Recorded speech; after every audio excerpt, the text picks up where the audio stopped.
Viva Voz, com Vera Magalhães.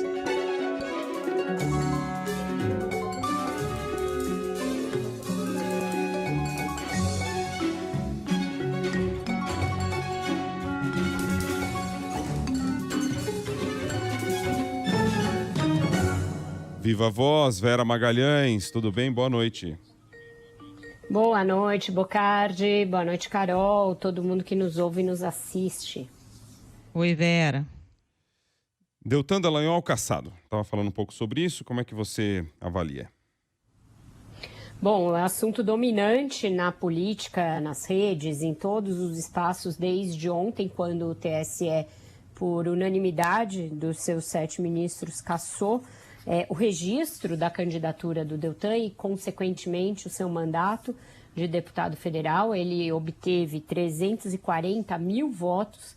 O registro tinha sido aceito pela Justiça Eleitoral do Paraná, apesar de já haver a representação da coligação ligada ao PT na ocasião, mas tanto a Procuradoria-Geral Eleitoral quanto os ministros, os juízes do TRE paranaense entenderam que não cabia o uso da ficha limpa para cassar a inscrição da candidatura dele, porque ele ainda não respondia a processos administrativos. O que diz a lei da ficha limpa, que começou a vigorar lá em 2010? Ela diz que procuradores, juízes, assim como deputados, senadores e outros políticos, não podem abrir mão, pedir exoneração, demissão ou aposentadoria para escapar de punições administrativas em processos aos quais respondem, sob pena de inelegibilidade. E aí, o que a Justiça Eleitoral lá do Paraná, na ocasião, entendeu é que ele ainda não tinha processos administrativos abertos, portanto, não cabia a aplicação da lei da ficha limpa. A coligação encabeçada pelo PT recorreu ao TSE. O relator, ministro Benedito Gonçalves, deu um voto inverso ao da Justiça Eleitoral Paranaense, entendendo que a aposentadoria do Deltan, o seu pedido de exoneração do cargo de procurador, foi sim para escapar de eventual instalação de processo, e aí o voto dele tem vários verbos na condicional, em acusações futuras que viessem a ensejar a sua inelegibilidade, processos que, se instalados, poderiam levá-lo a se tornar inelegível e a ter punições, etc., poderiam motivar a abertura de processos administrativos. Tem vários verbos na condicionante ali, na condicional, e isso já, a meu ver, é um sinal de uma inovação jurídica da parte do TSE. Foi seguido por unanimidade, mas dividiu muito os analistas jurídicos. O nosso Walter Mairovich, logo de manhã, já disse que se tratava de vingança e não de justiça. Outros juristas que eu ouvi vão na mesma linha. O Ministério Público Federal, lógico, a entidade a qual o Deltan fez sempre parte, a gente sabe que existe corporativismo nessa hora, mas o procurador, junto ao Tribunal Superior Eleitoral, deu parecer contrário à cassação, mas ainda assim houve essa unanimidade, que é bastante questionável, Bocardi, Carol. Eu procurei ver casos que se aplicassem como análogos de deputados, de senadores, e nenhum dos que eu vi dá para traçar uma analogia completa. Teve vários acusados na CPI, no caso do Mensalão ali, em outros casos rumorosos, por exemplo, ACM e Jader, que se meteram numa guerra fratricida entre ele, e ambos tiveram processos de cassação instaurados. Vários renunciaram ao mandato. E na maioria deles, essas pessoas ou voltaram a se candidatar em eleições posteriores, ou tiveram um mandato cassado, mas não por esse ato de renúncia, mas sim porque, por exemplo, no caso do Valdemar Costa Neto, ele renunciou para escapar de uma cassação no Conselho de Ética, mas foi condenado pelo Supremo Tribunal Federal, portanto, com a condenação em segunda instância. E aí ele ficou ficha suja por esta condenação e não por ter renunciado ao seu mandato. Então, é um caso mais ou menos inédito de aplicação com esse grau de rigor de uma interpretação da lei da ficha limpa a partir de um procedimento que não chegou a ser instaurado, o que deputados e senadores fazem? Quando tem um pedido, por exemplo, de cassação apresentado aos conselhos de éticas das casas, eles já renunciam antes de abertura do processo, justamente para não ficar inelegíveis, caso sejam condenados. Muitos já fizeram isso. É mais ou menos o que o Deltan fez. Ele fez lá em novembro de 21, antes de qualquer uma das 15 reclamações que havia contra ele, ensejar a abertura de um processo administrativo. Então, essa é a controvérsia instaurada, cabe recurso ao TSE e ao Supremo, mas diante dessa unanimidade e diante de um ambiente do Supremo que é bastante adverso para a Lava Jato hoje, ninguém imagina que qualquer um desses recursos deva ter sucesso. O Vera está falando de unanimidade, inclusive com o voto do ministro Nunes Marques, né? Indicado pelo ex-presidente Jair Bolsonaro. Hoje também o ex-juiz Marlon Reis, que é um dos idealizadores da lei da ficha limpa, deu uma entrevista para o Globo dizendo que na avaliação dele é uma decisão irretocável, que no caso de matéria eleitoral poderia ter essa interpretação menos restritiva. É como você está dizendo, tem um embate jurídico aí. Mas o Deltan vai nessa linha, né, de dizer que quando ele pediu exoneração não havia nenhum processo administrativo disciplinar aberto, e nessa entrevista coletiva ele usou esse argumento e usou um tom ali bastante combativo, né? Sim, ele fez esse pronunciamento agora, cercado de bolsonaristas e outros expoentes da direita no Congresso, disse que foi cassado por ter combatido a corrupção, fez aquele discurso no tom que ele sempre usa. Eu acho que há muitos reparos à atuação do Deltan Dallagnol na Lava Jato, e acho que muitos desses procedimentos talvez realmente resultassem em punições, talvez até na sua exoneração a bem do serviço público sem direito à aposentadoria, como especula. Não tem outro verbo para usar o ministro Benedito Gonçalves. Ele especula. Ninguém tem bola de cristal para saber o que um procedimento não instaurado poderia resultar. Daí porque eu acho que, ainda que a interpretação seja bastante dura, nesse caso não vejo como aplicar. Mas, enfim, é apenas um comentário à luz do que diz a lei, dos casos anteriores de deputados e senadores julgados pela mesma lei, e do fato de que deputados agora estão trabalhando para, inclusive, revogar esse dispositivo na lei da ficha limpa, que pede a cassação para quem renunciar ao mandato antes de instauração de processos. Tem lá o projeto de código eleitoral comandado pelo Arthur Lira, que em 21 chegou a andar e depois ficou na gaveta, que tira isso da lei da ficha limpa, que faz 13 anos agora em junho. Então, a gente vê que nesse caso, todo o background do Deltan Dallagnol de abusos e de exorbitação da sua função de procurador jogou contra ele na formação dessa unanimidade. E no caso do Cássio Nunes Marques, parece evidente que existe uma orientação para não se comprar briga com o TSE, sendo que o Bolsonaro e outros Bolsonaros estão lá pendurados com muitas representações, então não tem por que sair em defesa do Deltan Dallagnol, que já era carne queimada. Se tivesse o voto favorável do Cássio Nunes Marques, ia ser 6-1, e aí abrir uma porteira que o Bolsonaro quer imaginar que ele possa ainda fechar em relação a ele, em relação aos filhos, etc. E a repercussão aí entre governo, políticos e tudo mais no entorno, você quer falar um pouquinho mais sobre isso? Houve essa indignação dos bolsonaristas, ameaçaram obstruir as votações de interesse do governo na Câmara, mas não acredito que vão ter força para isso. E houve comemoração, em muitos casos indevida, da parte do governo. Bocardi, a SECOM usou as contas do governo federal nas redes sociais para simular um PDF igual aquele PowerPoint do Deltan, aquele famoso PowerPoint em que todas as setas levavam ao Lula, falando 137 dias de governo e com setas saindo para várias realizações. Não é admissível usar a conta institucional da presidência da República para fazer meme político.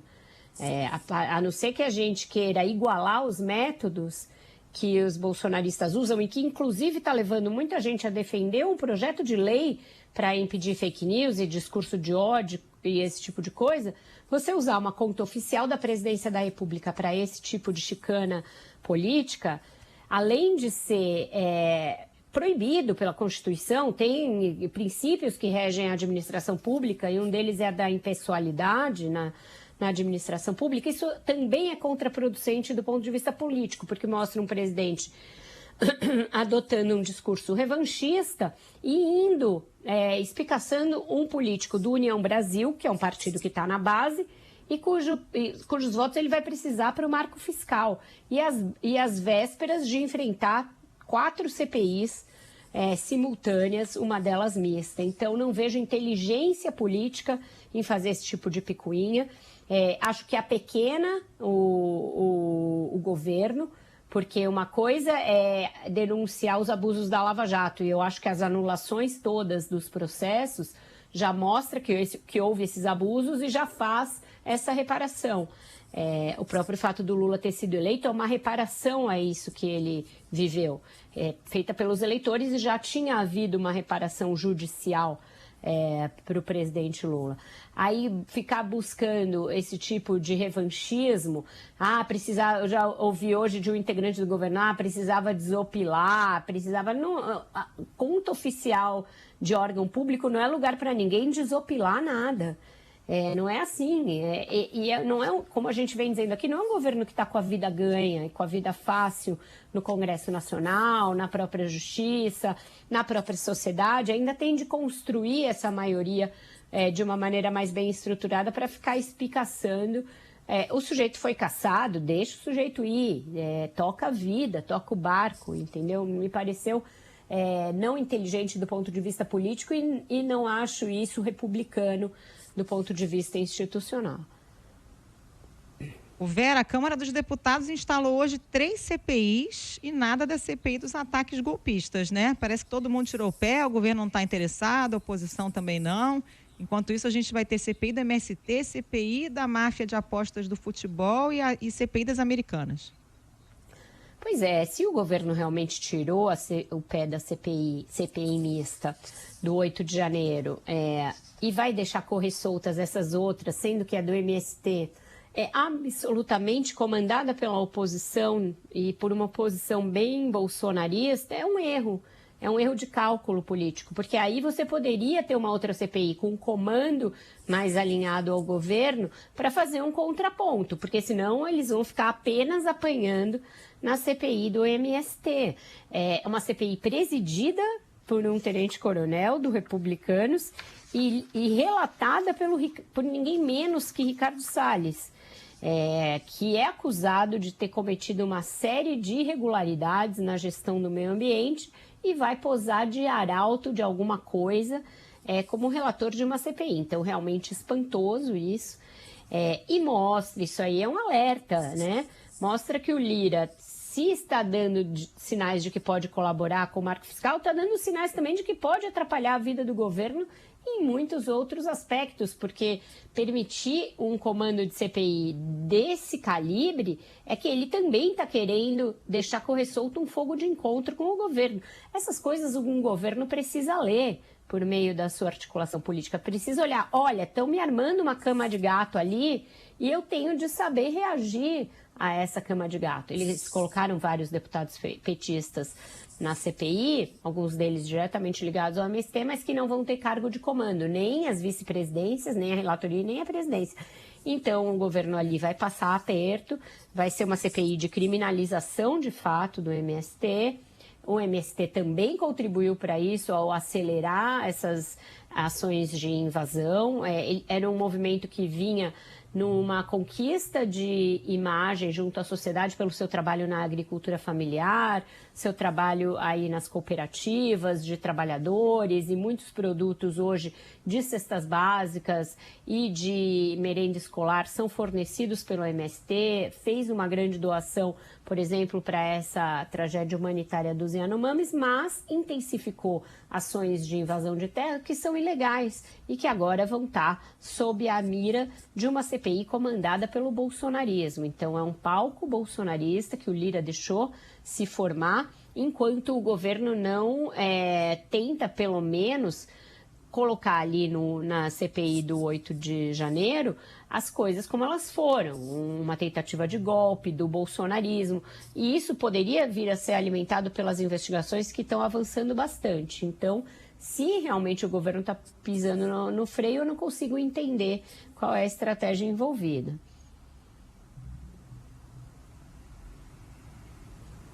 Não ouço o Bocardi. Turma dá conta. Desculpa. Quanta CPI, Vera Magalhães? Será que a turma dá conta disso como se não tivéssemos aí tantas questões, né, para fazer o Congresso andar? Essas duas outras eu acho que tendem a dar menos barulho. A gente já teve no passado uma situação de muitas CPIs funcionando simultaneamente. Bocardi, o que acontecia era, o foco fica sempre na principal delas, e aí de vez em quando você, corre lá na outra CPI que está tendo um depoimento bombástico. Então acontecia muito isso com a CPI dos bingos e a CPI dos Correios, que corriam ao mesmo tempo, por exemplo. Eu acho que essa das apostas, quando tiver um jogador, pode mobilizar. Essa do MST com certeza vai ser a que vai rivalizar com a do 8 de janeiro, e a das Americanas eu acho que vai acabar ficando sem cobertura por falta de repórter. Se eu tenho alguma experiência no caso de cobertura. Vai ficar o pobre do repórter correndo, né, velho? Aquele desespero. Corre lá, corre pra cá. Nem a imprensa dá conta, é isso? Não dá. Muita CPI para poucos repórteres. Falta holofote. Falta gente na redação. Alô, chefe. Falta iluminador, falta câmera. Tem repórteres. Ô Vera, vamos falar dessa história do Collor. Quando a gente deu essa informação, dá uma sensação de déjà vu, né? Que ano é hoje? Fernando Collor sendo julgado por denúncia de corrupção. Relator ministro Fachin votou pela condenação a 33 anos de prisão, que não é pouca coisa, né? E veja que é pela surrada Lava Jato, né? Então tem algumas coisas vintage aí nesse caso, né? Collor, Lava Jato, coisas que já foram moda no passado e que depois caíram em desgraça. É um processo ainda da Lava Jato, um dos que não foram anulados. O ex-presidente Fernando Collor é acusado de corrupção passiva, lavagem de dinheiro e organização criminosa, por ter supostamente recebido propina de 20 milhões para intermediar contratos da UTC Engenharia, que é uma das principais empreiteiras investigadas lá no bojo da Lava Jato, com a BR Distribuidora, que era uma subsidiária da Petrobras que depois foi vendida ao governo Temer.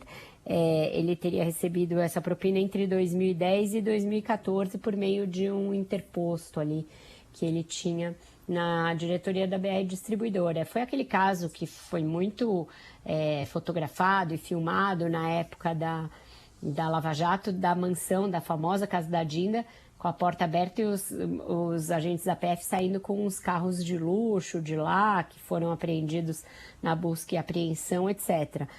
Vamos ver como vão votar os demais 9 ministros, está no plenário do Supremo. Curiosidade de ver como vão votar os ministros que têm votado sistematicamente por anulação dos processos da Lava Jato, se vão achar que esse também está contaminado daquelas ilegalidades que levaram às outras anulações. Mas o ministro Fachin, que chegou a votar que foi quem fez a reviravolta ao dizer que Curitiba não era o foro para julgar o Lula, e depois acabou mudando a sua orientação em vários outros processos. Nesse caso do Collor foi muito duro ao propor essa pena e ao propor a condenação. Portanto, ele acha que não há contaminação nenhuma com as nulidades anteriores. Temos aí também, para fechar, a Câmara incluindo a remuneração a pastores no projeto das fake news. Os jabutis estão comendo soltos, né, Bocardi? Quanto mais o projeto fica ali, mais gente põe coisa em cima da árvore. Essa história de remuneração de pastores é um tipo de jabuti que se tenta colocar em qualquer projeto. Já tentaram enfiar uns 2 ou 3 projetos que eu me lembre essa ideia, e sempre alguém pega e aí tem que tirar, porque não tem o menor propósito, não guarda nenhuma relação com o tema, mas é o que está acontecendo, e o projeto deve estar sendo enxertado por muitas outras muitos outros contrabandos nesse tempo que ele está dormitando.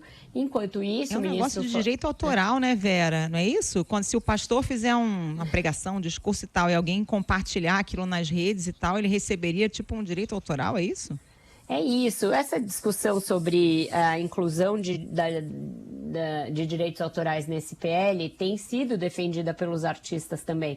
Mas o relator não queria abrir esse leque, porque aí começa a abrir demais. Ele acha que isso é matéria para um outro projeto e não para esse. Mas tem uma campanha dos artistas, da qual agora a bancada evangélica está pegando uma carona. A gente não sabe qual vai ser o destino desse projeto. Ele está ali num limbo que a gente não sabe se ele vai ser super desidratado para só aprovar umas poucas coisas e tentar obter um consenso que hoje não existe em torno dele. E também a gente não sabe como essas investigações todas aí que estão correndo, elas influenciam na disposição da Câmara e do Senado de votarem esse projeto. O que a gente está vendo em paralelo, enquanto não se decide o que fazer no projeto, se o Supremo vai ou não votar, ações que tratam desse assunto, e agora foi adiado.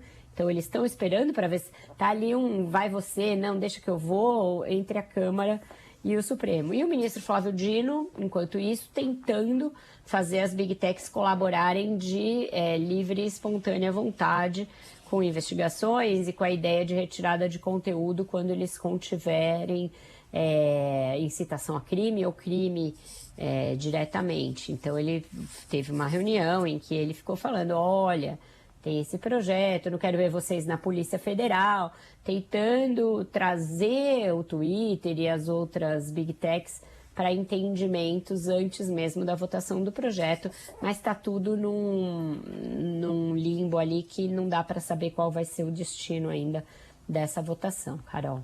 O Dino foi bem duro, né, Vera? A gente sabia dessa reunião, mas hoje o que vimos foi o vídeo. O Portal Metrópolis, por meio da Lei de Acesso à Informação, conseguiu o vídeo na íntegra da reunião, e aí os portais, sobretudo o Twitter, dizendo, olha, nós temos as nossas regras, né, e tal, de moderação. E o Dino falou, olha, não quero saber qual é a regra do Twitter, né? Eu quero saber o que é a lei do Brasil, e vocês vão ter que se adequar, e usando bem esse tom, olha, quem não se adequar vai sofrer as consequências, não quero que vocês se tornem alvos de investigação da Polícia Federal, né? Ele segue nessa toada, tem tido outras reuniões e conversas com essas empresas depois daquelas medidas duras de retirada de conteúdo, mas isso tudo está mais ou menos de stand-by na Câmara. Não deve ser votado na semana que vem, porque a gente tem a discussão toda do marco fiscal. Vamos ver se hoje é aprovado o pedido de urgência do projeto e se na semana que vem tem ambiente para se votar o mérito, dada essa bagunça toda que a gente descreveu aqui no Viva Voz de hoje, né? Antes da música, só, Vera, a Câmara aprovou aí a urgência, então, para a questão do marco fiscal. Enquanto eu falava exatamente nisso, acontecia, tá? Vamos ouvir a Beatriz Rosco rapidinho, então, que está na linha, lá de Brasília?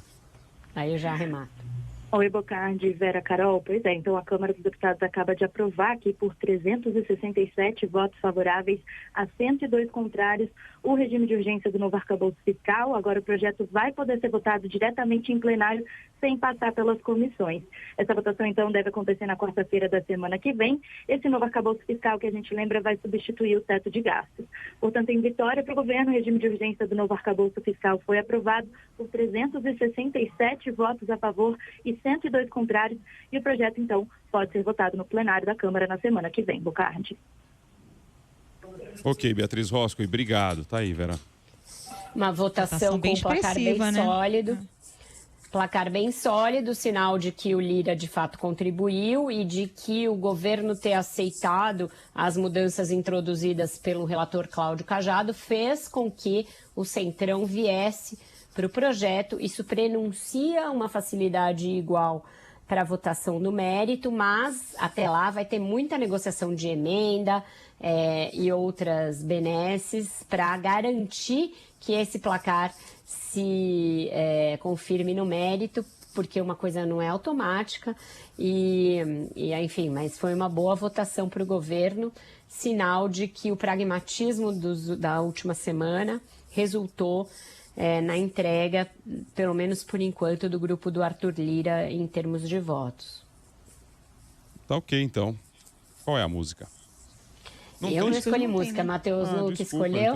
Então. Nessa correria não deu nem tempo de pensar em música. Hoje o dia foi de telefonação. Desculpa, eu fui no... Imagina. Eu tava querendo ouvir uma música, acho. Amanhã a gente toca uma bacana para aliviar ali, porque hoje o dia foi pesado.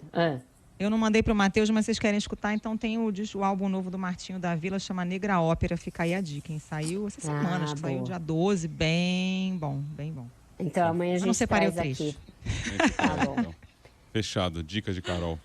Valeu, Vera Magalhães, obrigado, viu? Boa noite para você. Tchau, pessoal, até amanhã. Beijo, Vera.